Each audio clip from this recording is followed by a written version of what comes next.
1994년 뉴질랜드의 이 거대한 집안에서 5구의 시신이 발견되었습니다. 이 발견은 너무나도 소름 끼치는 것이어서 뉴질랜드 역사상 가장 기이하고 비용이 많이 든 형사사건 중 하나가 되었습니다. 다 죽었어요. 다 죽었어요. 모두 죽었다니 믿을 수가 없어요. 방금 들으신 그 겁에 질린 목소리는 장남이자 유일한 생존자인 데이비드 베인의 것입니다. 이 사건은 곧 뉴질랜드의 공포의 집으로 불리게 됩니다.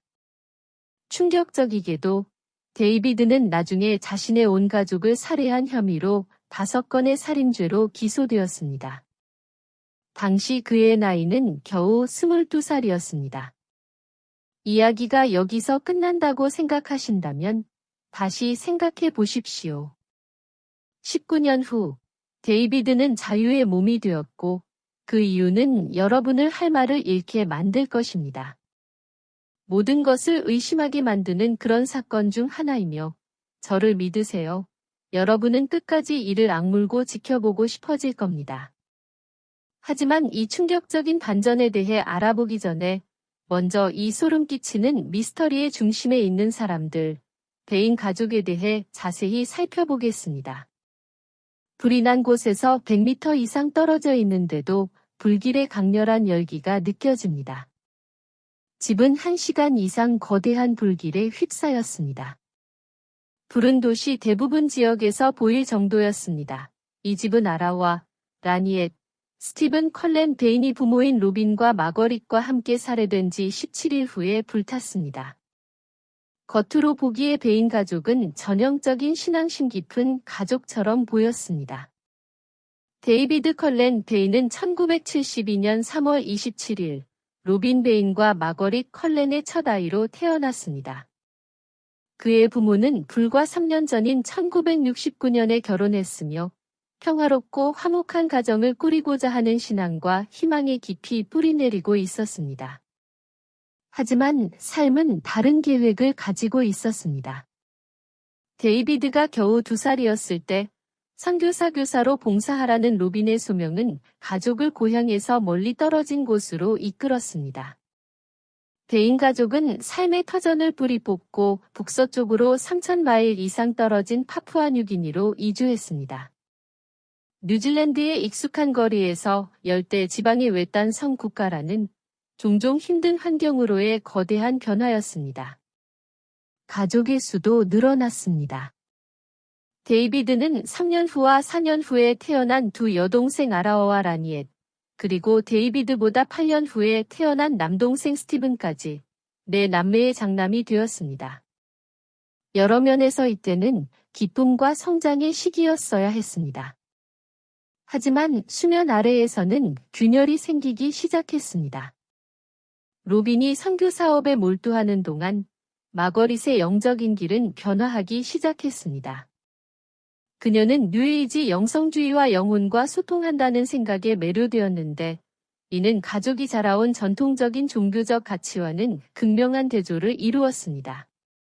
마거릿은 가족이 사악한 사탄의 세력으로부터 위협받고 있다고 확신하게 되었고 이 악한 영향으로부터 보호가 필요하다고 굳게 믿었습니다.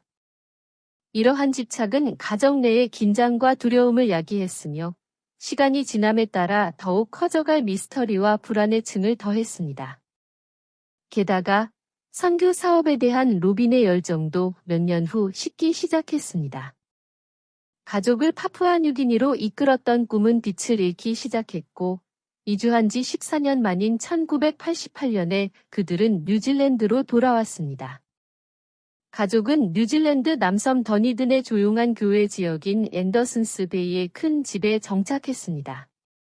이것은 새로운 시작이었어야 했지만 집에서의 삶은 결코 평화롭지 않았습니다. 1991년 로빈은 작은 시골 학교의 교장직을 맡았습니다.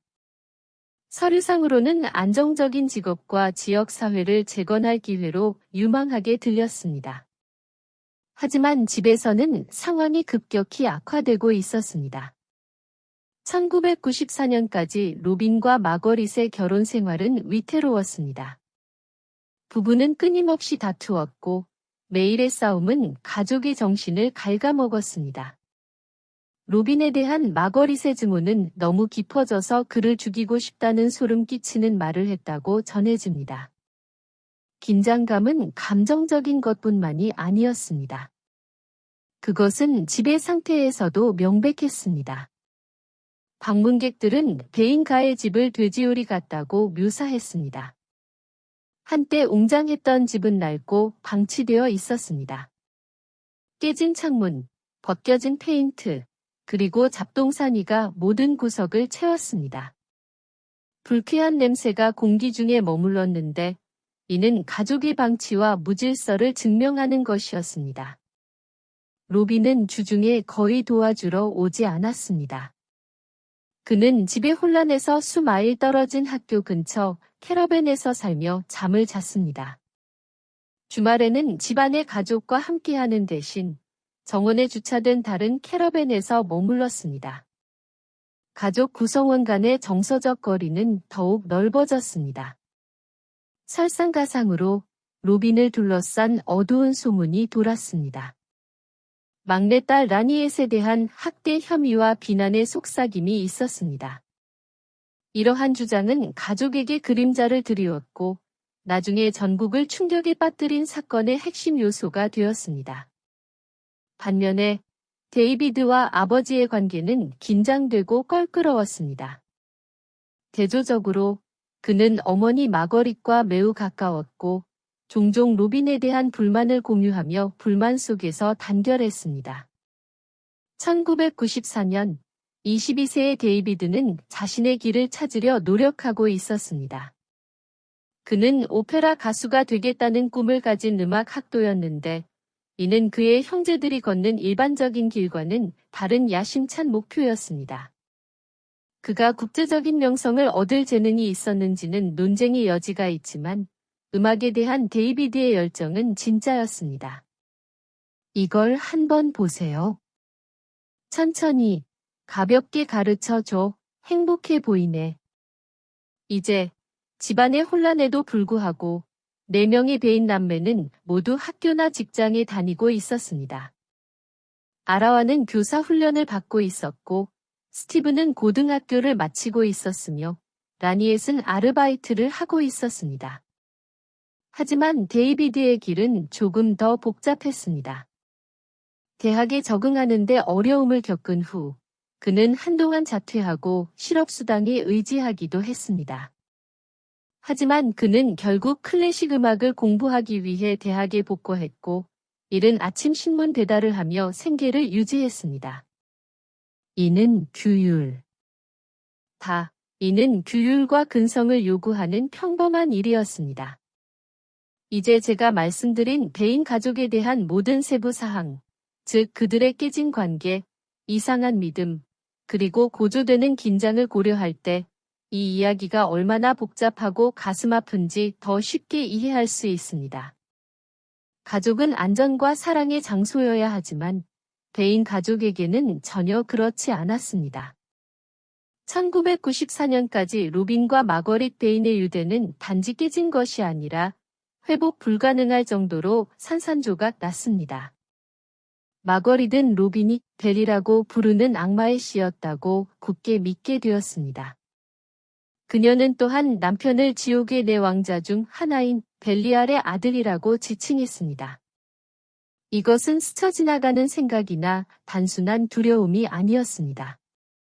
그녀가 일기장에 반복해서 쓴 것으로 남편이 악령의 지배하에 있다고 믿는 내용을 묘사했습니다. 이것을 망상으로 보든 다른 것으로 보든 사실은 그것이 그들의 집에 어두운 그림자를 들이우고 가족을 갈라놓았다는 것입니다. 이 악마로부터 로빈을 해방시키려는 마거릿의 시도는 종종 엑소시즘, 즉 악을 몰아내기 위한 의식의 형태로 나타났습니다. 아버지가 사실상 자신의 집에서 쫓겨나 캠핑카에서 잠을 자야 하는 상황에서 어머니가 아버지에게 이런 무서운 의식을 행하는 집에 산다고 상상해 보세요. 로빈의 정신건강은 이 스트레스 속에서 엄청나게 고통받았습니다. 학교 동료들은 그를 우울하고 내성적이며 간신히 기능하는 사람, 마치 한때 그였던 사람의 껍데기 같다고 묘사했습니다. 자신의 위생을 소홀히 하고 거의 로봇처럼 보이는 로빈은 주변에서 무너져 내리는 삶에 갇혀 길을 잃은 듯 보였습니다. 한편 아이들은 이 유독한 환경의 한가운데에 놓여 있었습니다. 데이비드, 아라와 라니엣, 스티브는 각각 부모님과 그리고 서로 간의 복잡한 관계를 맺고 있었습니다. 어떤 아이들은 어머니 편에 더 섰고 다른 아이들은 아버지와 더 가까웠습니다. 이미 어수선하고 혼란스러운 집은 긴장과 정서적 고통으로 가득 찼습니다. 가족이 붕괴 직전에 있다는 것은 분명했습니다. 그리고 1994년 6월 20일 월요일 아침, 상상할 수 없는 일이 일어났습니다. 정확히 아침 7시 9분, 데이비드 베이는 긴급 구조대에 미친 듯이 전화를 걸었습니다. 그의 목소리는 떨렸고 그는 뉴질랜드를 수년 동안 괴롭힐 단어들을 내뱉었습니다. 다 죽었어요. 다 죽었어요. 모두 죽었다니 믿을 수가 없어요. 어디 계신가요?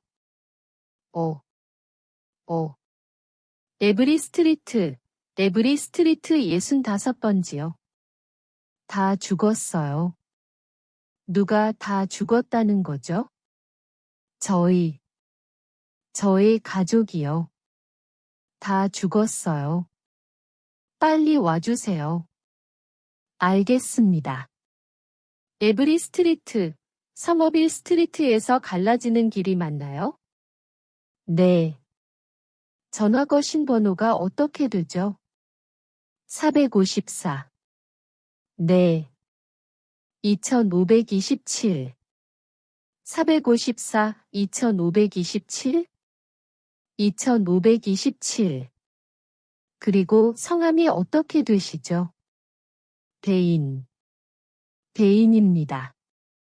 알겠습니다. 지금 바로 가고 있습니다. 대인 씨, 네, 곧 도착할 겁니다. 보시다시피 데이비드는 더듬거리며 자신의 집에서 발견한 것을 설명하려 애썼습니다. 그의 어머니, 여동생들, 그리고 막내 남동생이 모두 죽어 있었습니다. 그의 아버지는 거실에 누워 있었고 머리에는 총상이 있었습니다. 가족의 소총이 바닥에 그의 옆에 있었고 소름 끼치게도 컴퓨터에는 미안하다. 너만이 남을 자격이 있다. 라는 메시지가 타이핑되어 있었습니다. 경찰이 도착했을 때 그들은 너무나도 암울하고 비극적이어서 거의 상상할 수 없는 현장과 마주했습니다. 집은 평소처럼 어수선했지만 이제는 상실과 폭력으로 얼룩져 있었습니다.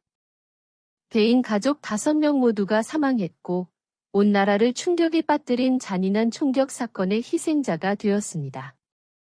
모두가 답을 원했던 질문은 누가, 왜 이런 짓을 했는가? 였습니다. 초기 이론은 분명해 보였습니다. 아버지 로빈이 가족을 죽이고 자살했다는 것입니다. 결국 그는 소총 옆에서 발견되었고 컴퓨터의 메시지는 마지막 유서처럼 보였습니다. 하지만 이 설명은 금방 무너지기 시작했습니다. 법의학 전문가들은 로빈의 머리에 있는 총상을 조사했고 그가 스스로 총을 쐈을 가능성은 거의 없다고 선언했습니다. 총알의 궤적과 각도, 그리고 혈흔 패턴은 그의 시신이 죽은 후에 옮겨졌음을 시사했고 아버지 이론의 의문을 제기했습니다. 이 조사의 반전은 의심을 데이비드 베인에게로 옮겼습니다. 로빈이 살인자가 아니라면 왜 데이비드는 가족 모두가 죽었을 때 살아 있었을까요? 왜 그는 목숨을 건졌을까요? 커져가는 미스터리에 더해 데이비드의 이야기는 앞뒤가 맞지 않았습니다. 경찰이 처음 그를 신문했을 때 그는 아침 6시에서 6시 42분 사이에 평소처럼 신문 배달을 마쳤다고 설명했습니다. 이 시간대는 간단해 보였고 이웃 주민조차 경찰에게 오전 6시 40분경 데이비드가 베인가의 부지로 들어가는 것을 보았다고 확인해 주었습니다. 하지만 여기서부터 이상해집니다. 데이비드는 그가 집에 돌아왔다고 주장한 후 24분이 지난 오전 7시 9분이 되어서야 도움을 요청했습니다. 그 공백 시간 동안 무슨 일이 있었을까요? 추궁을 받자 데이비드는 멍해져서 자신의 집안에서 벌어진 공포에 어떻게 반응해야 할지 몰랐다고 인정했습니다. 이지연은 즉시 수사관들에게 경고 신호를 보냈고 그들은 그의 이야기에서 무언가 빠진 것이 아닌지 의심했습니다. 사건을 더욱 복잡하게 만든 것은 데이비드가 이마와 무릎에 난 새로운 상처를 설명하지 못했다는 점입니다. 이 상처들은 최근에 어떤 종류의 몸싸움이나 사고가 있었음을 시사했지만 그는 명확한 설명이 없었습니다. 더욱 결정적인 증거는 로빈의 시신 옆에서 발견된 총이 사실은 데이비드의 소유였다는 사실이었습니다. 그는 더 나아가 총의 안전장치를 푸는 열쇠가 어디에 있는지 아는 유일한 사람이 자신이라고 인정했는데 이 사실은 경찰의 눈에 그를 주요 용의자로 만들었습니다. 이처럼 의심이 커지자 당국이 데이비드를 구금하는 데는 오랜 시간이 걸리지 않았습니다. 끔찍한 학살이 일어난 지 불과 4일 만에 그는 체포되어 온 가족을 살해한 혐의로 기소되었습니다. 디지털 포렌식은 그 비극적인 아침에 얽힌 시간대를 푸는데 결정적인 역할을 했습니다. 마지막 편지가 타이핑된 컴퓨터는 데이비드가 집에 도착했다고 알려진 지 불과 2분 후인 오전 6시 44분에 켜졌다는 것이 발견되었습니다. 이는 그가 돌아온 직후에 쪽지가 작성되었음을 시사하며 겉보기에는 살인이 일어난 시간에 그를 현장에 두는 것처럼 보였습니다. 하지만 이 증거는 또한 의문을 제기했습니다. 데이비드가 6시 42분에 집에 있었고 컴퓨터가 6시 44분에 켜졌다면 왜 긴급 구조대에 전화하는데 공백이 있었을까요? 그리고 왜 도움을 요청하기 전에 거의 30분을 지체했을까요? 학살 이후 며칠 동안 아버지 로빈이 무주일 수도 있다는 증거가 더 많이 나타났습니다. 놀랍게도 그의 옷, 양말, 그날 신었던 신발 등에서는 자신의 피 외에 다른 피가 발견되지 않았습니다. 이것은 수수께끼 같았습니다. 왜냐하면 로빈이 살인자였고 그 후 자신을 쐈다면 그의 옷이나 손에 최소한 약간의 피가 묻어 있을 것으로 예상되기 때문입니다. 더욱이 그의 옆에서 발견된 소총에서는 로빈의 지문이 전혀 발견되지 않았는데 이는 법의학 전문가들이 납득하기 어려운 사실이었습니다. 로빈이 치명적인 총을 쏘고 나서 그 무기를 자신에게 돌렸다면 그의 지문은 총 전체에 묻어 있어야 했습니다. 문제를 더 복잡하게 만든 것은 그의 손에서 화약 잔여물이 검출되지 않았다는 점인데 이는 자살했다는 생각과 모순되는 법의학적 세부 사안이었습니다. 로빈의 유죄에 의문을 제기하는 증거들이 쌓여감에도 불구하고 조사는 어두운 방향으로 전환되었습니다. 살인사건이 일어난 지 불과 17일 후 끔찍한 현장에 깊은 충격을 받고 부지의 안전을 우려한 베인 가족의 친척들은 극단적인 조치를 취하기로 결정했습니다. 호기심 많은 10대들이 집에 침입하여 우발적으로 불을 지르거나 더 나쁜 일이 일어날 것을 두려워한 친척들은 통제된 화재로 집을 태워달라고 요청했습니다. 이 결정은 데이비드 베인 자신에 의해 승인되었으며 그는 이 논란의 여지가 있는 조치에 동의했습니다. 범죄 현장을 태우는 것이 비논리적으로 보일 수 있지만 가족과 당국은 더 이상의 비극이나 공공기물 파손을 막고 싶었습니다. 소방서가 통제된 소각을 시작한 지 몇 분 만에 낡은 목조 베인가의 집은 맹렬한 불길에 휩싸였습니다. 불길은 순식간에 집을 삼켜버렸고 그토록 끔찍한 비극이 펼쳐졌던 물리적 공간을 지워버렸습니다. 불이 난 곳에서 100m 이상 떨어져 있는데도 불길의 강렬한 열기가 느껴집니다. 집은 1시간 이상 거대한 불길에 휩싸였습니다. 불은 도시 대부분 지역에서 보일 정도였습니다. 아라와 라니엣, 스티븐 컬렌 베인이 부모인 로빈과 마거릿과 함께 살해된 지 17일 후에 불탔습니다. 친척들은 감정적인 이유나 부지를 정화하기 위해 집을 태운 것이 아니라고 말합니다. 그것이 매각을 위한 길을 여는 가장 빠른 방법이었습니다. 이제 이 화재의 합법성에 대해 적어도 한 명의 법률 전문가가 의문을 제기했는데 그는 모든 적절한 법적 절차가 지켜졌는지에 대해 심각한 의심을 제기했습니다. 예를 들어 당시 집의 소유자는 정확히 누구였을까요? 그런 돌이킬 수 없는 조치를 취하기 전에 모든 미결 사항이 제대로 처리되었을까요? 이러한 질문들은 여전히 답이 없습니다. 그러나 사건에 관련된 한 수탁자는 3내셔널 뉴스에 베인 가족의 유일한 생존자이자 살인 혐의로 기소된 데이비드 컬렌 베인이 실제로 집을 불로 철거하는 데 동의했다고 말했습니다. 그는 그 집을 다시는 보고 싶지 않다고 말했다고 전해지는데 그곳과 관련된 끔찍한 사건들을 고려할 때 이해할 수 있는 감정입니다. 그럼에도 불구하고 집이 이제 잿더미로 변했기 때문에 수사관들은 이미 수집한 증거에만 의존할 수 있었습니다. 물리적 범죄 현장은 더 이상 존재하지 않으므로 추가적인 법의학적 작업은 불가능했습니다. 그리고 솔직히 저는 집을 그렇게 빨리 태워버리기로 한 결정이 당혹스럽고 솔직히 어리석다고 생각합니다. 사건을 담당했던 한 경찰관은 간단명료하게 말했습니다. 해야 할 일이 많고 우리 모두 알다시피 일을 서두르면 망치게 됩니다. 합리적인 속도로 진행하는 것이 더 낫습니다. 철저히 조사하기 전에 범죄 현장을 태우는 것은 사건을 해결하거나 망칠 수 있는 중요한 단서를 파기할 위험이 있습니다.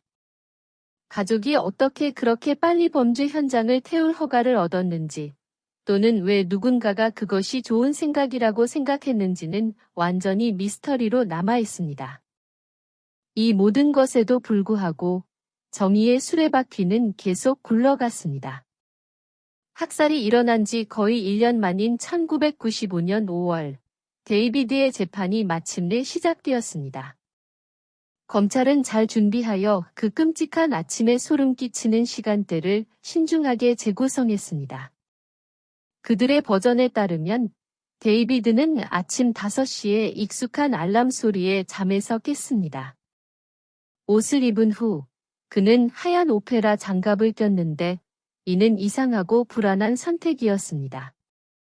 그리고 옷장에서 소총과 탄약을 꺼냈습니다. 여분의 열쇠를 사용하여 그는 총의 방아쇠 잠금 장치를 풀었고 사실상 잔인하고 피비린내 나는 광란을 벌일 준비를 마쳤습니다. 검찰은 끔찍한 그림을 그렸습니다.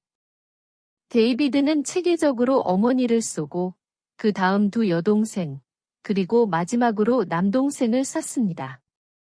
남동생 스티븐과의 격렬한 몸싸움 중에 데이비드는 안경알 하나를 잃고 여러 군데 부상을 입었습니다.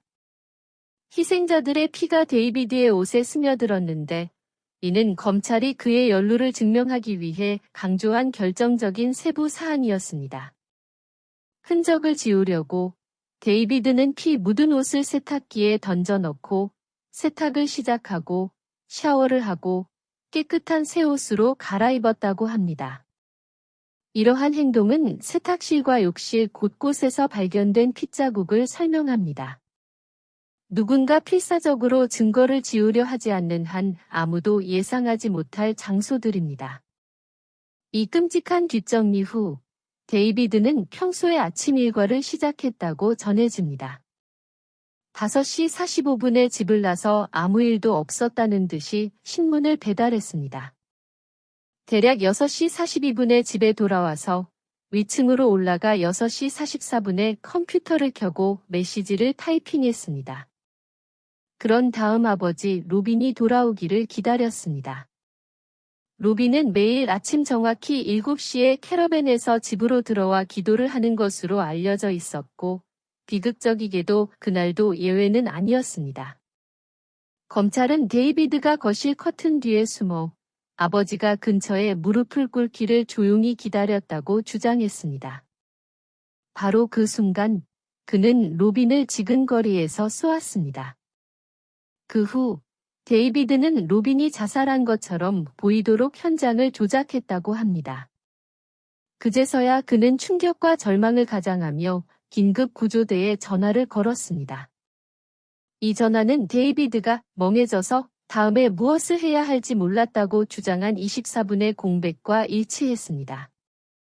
하지만 데이비드의 이야기는 매우 다른 이야기를 했습니다. 그는 법정에서 평소 시간에 일어나 신문 배달을 준비하고 개를 데리고 집을 나섰다고 말했습니다. 6시 42분경에 돌아와서 그는 곧장 자기 방으로 가서 신발을 벗고 손을 씻으러 아래층으로 내려갔다고 했습니다. 옷을 세탁기에 넣었다는 것은 인정했지만 피가 묻어 있었다는 것은 부인했습니다. 위층으로 다시 올라가다가 그는 바닥에 총알과 소총의 방아쇠 잠금 장치가 떨어져 있는 것을 보았다고 주장했습니다. 미친 듯이 집을 뒤져 그는 침실에서 죽어있는 어머니, 여동생들, 그리고 남동생을 모두 발견했습니다. 그의 아버지도 거실에 누워 죽어 있었습니다. 데이비드에 따르면 그는 그 후 약 20분 동안 멍해져 있다가 마침내 긴급 구조대에 전화를 걸었습니다. 추가로 데이비드의 변호인단은 충격적인 대안을 제시했습니다. 아버지 로빈이 사실은 살인자라는 것입니다. 그들의 이론에 따르면 로빈은 가족을 죽인 후 컴퓨터를 켜 메시지를 타이핑하고 자살했다는 것입니다. 그것은 대담한 주장이었지만 데이비드의 이야기 중 여러 부분은 앞뒤가 맞지 않았습니다. 우선 데이비드 자신이 소총 방아쇠 잠금 장치의 열쇠가 어디에 숨겨져 있는지 아는 유일한 사람이었다고 인정했습니다. 의심을 더한 것은 컴퓨터가 켜진 정확한 시간, 데이비드가 입은 설명할 수 없는 부상, 그리고 시신을 발견한 후 멍해졌다고 주장한 미스터리한 20분이었습니다. 한편 검찰은 데이비드의 동기가 금전적이었다고 주장했습니다. 그들은 그가 가족의 재산을 상속받고 싶어 했다고 주장했습니다. 그의 부모는 새 집을 위해 큰 액수의 돈을 모아두었습니다. 결국 데이비드 베이는 5건의 살인 혐의 모두에 대해 유죄 판결을 받았습니다. 그는 16년 후 가석방 자격이 주어지는 종신형을 선고받았습니다. 이제 이야기가 거기서 끝난다고 생각할지도 모릅니다. 끔찍한 가족 학살, 명백한 용의자, 그리고 명확한 판결. 사건 종결, 책 덮기. 하지만 틀렸습니다. 그 후 몇 달, 몇 년에 걸쳐 데이비드 베인의 사건은 많은 사람들의 관심을 끌었습니다. 베인 가족 학살 소식은 전국적으로 들불처럼 번졌고 진짜 범인이 누구인지에 대한 여론은 첨예하게 갈렸습니다. 데이비드의 무죄를 가장 목소리 높여 지지한 사람 중 한 명은 조 카람이었습니다. 그는 1972년부터 1975년까지 올블랙스에서 뛴 전직 럭비 스타였습니다. 프로스포츠에서 은퇴한 후 조는 여유로운 시절에 이 사건에 깊은 관심을 갖게 되었습니다. 조는 데이비드가 무죄라고 확신했고 이에 대해 침묵하지 않았습니다. 데이비드의 판결 후 조는 감옥에서 그를 200번 이상 방문했습니다. 그는 심지어 이 사건에 대해 4권의 책을 썼고 지칠 줄 모르고 연구하며 사법 시스템에 압력을 가했습니다. 그의 노력은 결국 중대한 돌파구를 마련했습니다. 바로 추미론에 대한 상고였습니다. 이 상고는 데이비드가 처음 수감된 지 12년 후인 2007년 5월에 시작되었습니다. 그것은 이 사건에서 기념비적이고 격변적인 순간이었습니다. 런던에 기반을 둔 추미로는 심각한 오심이 있었다고 판단했습니다. 그들은 데이비드의 유죄 판결을 파기하고 새로운 재판을 명령했습니다. 추미로는 원심 재판 후에 발견된 중요한 증거가 배심원단에게 제시되었다면 데이비드가 유죄 판결을 받았을지에 대해 상당한 의심이 있다고 주장했습니다. 이 새로운 증거의 대부분은 배심원단이 전혀 들어본 적 없는 정보였습니다. 예를 들어 희생자 중 한 명인 라니엣의 친구였던 딘 커틀이라는 증인은 폭발적인 사실을 밝혔습니다. 딘에 따르면 라니엣은 학살 며칠 전 아버지 로빈과의 근친상간 관계에 대해 그에게 털어놓았다고 합니다. 그녀는 이 끔찍한 비밀을 가족에게 위해 집으로 돌아왔던 것입니다. 이 증언은 로빈의 가능한 동기를 시사했지만 원심 재판의 판사는 딘의 증거를 전원 히어세이로 판결하고 그를 신뢰할 수 없는 증인으로 낙인 찍었습니다. 결과적으로 이 중요한 이야기는 억압되었고 배심원단에게 전달되지 않았습니다. 시간이 지나면서 더욱 충격적인 사실들이 드러났습니다. 로빈은 학교 소식지에 자신의 학생들이 쓴 잔인하고 가학적인 이야기를 게재했다고 합니다. 이 이야기 중 하나는 심지어 가상의 가족 학살을 포함하고 있었습니다. 첫 재판의 많은 잘못을 상세히 기술한 46페이지 분량의 문서도 있습니다. 여기서 다 다루기에는 너무 많지만 원심 재판이 얼마나 불공정했는지를 명확하게 보여줍니다. 이 정보 중 어느 것도 1995년 배심원단에게 제공되지 않았으며 이는 데이비드의 변호인단이 로빈에게로 의심을 제대로 돌릴 수 없었음을 의미합니다. 이 때문에 데이비드는 보석이 허가되었고 새로운 재판을 기다리는 동안 감옥 밖에 머물 수 있었습니다. 재심을 기다리는 동안 데이비드 베이는 10년 넘게 감옥에서 보낸 후 거의 비현실적으로 느껴졌을 자유를 잠시 맛보았습니다. 3개월 동안 그는 조 카람과 함께 살았고 그 후 오클랜드로 이사했습니다. 이 덧없는 자유의 감각은 그의 악몽이 끝나려면 아직 멀었다는 무거운 지식에 가려진 달콤 쌉쌀한 사치였을 것입니다. 2년 후인 2009년 3월 데이비드의 재심이 시작되어 그와 사건에 관련된 모든 사람들이 다시 한번 공포를 되새기게 했습니다. 다시 한번 데이비드는 5건의 살인 혐의에 대해 무죄를 주장했고 다시 한번 그의 변호인단은 아버지 로빈이 자신에게 총을 돌린 진짜 살인자라고 주장했습니다. 하지만 이번에는 변호인단이 로빈이 왜 그런 소름 끼치는 행동을 저질렀을지에 대해 훨씬 더 설득력 있는 증거를 제시했습니다.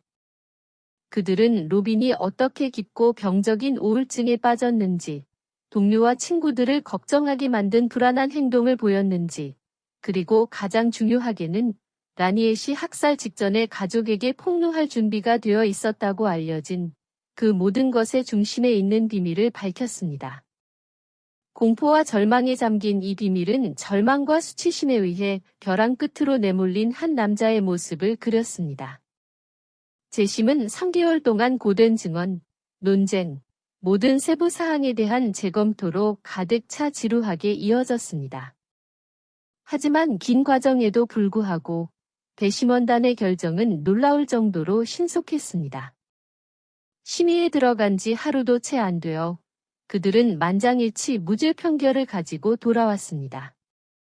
13년간의 수감 생활과 2년간의 법적 의심을 받은 끝에 데이비드 베이는 마침내 자유의 몸이 되었습니다. 그 이후로 그는 감옥 담장 밖에서 살며 조금씩 자신의 삶을 재건했습니다. 하지만 이 사건은 여전히 의견을 첨예하게 나누고 있습니다. 데이비드의 무죄를 믿기 어렵게 만드는 많은 세부 사항들이 여전히 있습니다. 그의 피 묻은 지문이 살인 무기에서 발견되었고 그의 몸에는 설명할 수 없는 새로운 상처들이 나타났으며 데이비드가 세탁했고 얼룩이 묻었다고 부인한 옷에서 스티븐의 피가 발견되었습니다. 그리고 데이비드가 멍해졌다고 주장한 미스터리한 20분은 어떻습니까? 그토록 끔찍한 날 동안의 그 공백을 어떻게 설명할 수 있을까요? 더욱 의미심장하게도 전문가들은 로빈의 치명적인 상처 각도가 그가 자살하는 것을 거의 불가능하게 만든다는데 널리 동의했습니다. 그렇다면 로빈이 자살하지 않았다면 누가 책임이 있는 걸까요? 의심을 더하는 것은 데이비드가 살인 현장인 가족의 집을 태우는 것을 허락했다는 사실입니다. 많은 사람들에게 그 행동 하나만으로도 많은 것을 말해줍니다. 심지어 당시 데이비드의 여자친구는 그가 살인 직전에 끔찍한 일이 일어날 것이라는 예감이 있었다고 말했는데 이는 무시하기에는 너무 우연의 일치처럼 보입니다. 그러나 반면에 로빈이 진짜 범인이었을지도 모른다고 믿을 만한 똑같이 설득력 있는 이유들도 있습니다. 로빈은 자신의 삶에 깊이 불행해했다고 전해지며 라니엣의 비밀이 사실이라면 그는 공황과 두려움에 압도되었을 수 있습니다. 그의 캐러밴에서 탄피가 발견되었고 동료들이 밝힌 충격적이고 가학적인 이야기들은 정신적으로나 감정적으로 무너지고 있는 한 남자의 초상을 그렸습니다. 이 사건은 뉴질랜드에서 가장 양극화된 사건 중 하나로 남아있으며 누가 진정으로 살인을 저질렀는지에 대한 격렬한 논쟁을 불러일으키고 있습니다. 개인적으로 저는 그 복잡성에 매료되었고 여러분의 생각을 알고 싶습니다. 여러분은 데이비드가 유죄라고 믿으시나요? 아니면 로빈이 범인이라고 생각하시나요? 혹은 우리가 고려하지 않은 다른 설명이 있을 수 있을까요? 이 사건의 재정적 비용은 엄청났습니다. 납세자들은 700만 달러 이상을 지출했으며 재심만으로도 400만 달러 이상이 들어 뉴질랜드 역사상 가장 비싼 재판이 되었습니다. 데이비드의 확고한 옹호자인 조카람은 이 대의를 지원하며 개인적으로 50만 달러 이상을 잃었습니다. 데이비드 자신은 부당한 수감에 대한 보상을 요구했습니다. 이 사건의 높은 인지도를 고려하여 뉴질랜드 법무부 장관은 신청서를 검토하기 위해 해외 판사들을 초빙했습니다. 검토 결과 보상이 권고되었지만 관료적인 지연으로 인해 사건은 장관들 사이에서 오갔습니다. 6년이라는 긴 시간의 관료주의와 지연 끝에 2016년 데이비드는 마침내 이 문제를 해결하기 위해 92만 5천 달러를 받았습니다. 이 모든 혼란 속에서 데이비드는 자신의 삶을 재건했습니다. 그는 엔지니어로 일자리를 찾았고 사랑에 빠져 결혼하고 아이를 낳았으며 법적으로 이름을 바꿨습니다. 소문에 따르면 가족은 결국 사건이 들이운긴 그림자에서 벗어나기 위해 호주로 이주했다고 합니다. 대인 가족의 집터에는 1994년에 불타버린 원래 건물의 흔적이 전혀 남아있지 않습니다. 그 부지는 이후 조경이 잘 된 현대적인 3베드룸 주택으로 완전히 탈바꿈하여 그곳에서 일어났던 일에 대한 물리적 기억을 지워버렸습니다. 수십 년에 걸쳐 대인 가족 학살 이야기와 그와 관련된 모든 증거들은 먼